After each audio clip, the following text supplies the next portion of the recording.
கடல் நுரையளவு பாவங்கள் இருந்தாலும், மண்ணின் துகளளவு பாவங்கள் இருந்தாலும், அத்துணை பாவங்களும் மன்னிக்கப்பட்டு ஷைத்தான் தன் தலை மீது மண்ணை வாரி போட்டுக் கொள்ளக்கூடிய அந்த நாள் தான் அரஃபா. அல்லாஹ் தன் மலக்குகளிடம் உழுதி படிந்த கண் கலங்கிய என்னுடைய அடியாரை பாருங்கள் என்று பெருமை பாராட்டி கூறக்கூடிய அந்த நாள் யவுமுல் அரஃபா.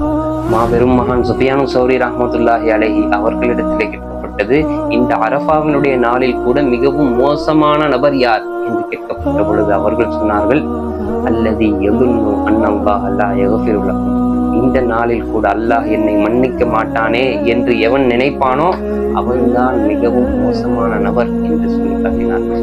சங்கைக்குரிய ஹாஜிகளே, அந்த அரஃபாவினுடைய நேரத்தை யாரும் தவறவிட வேண்டாம். ஒவ்வொரு நிமிடமும் ஒவ்வொரு நொடியும் பாக்கியமானது. இந்த நாட்டிற்காகவும் இந்த சமூகத்திற்காகவும் ஹஜ்ஜு பாக்கியங்கள் கிடைக்காத நபர்களுக்கு ஹஜ்ஜினுடைய நசீபிற்காகவும் உங்களுடைய துஆவை அதிகமாக செய்யுங்கள்.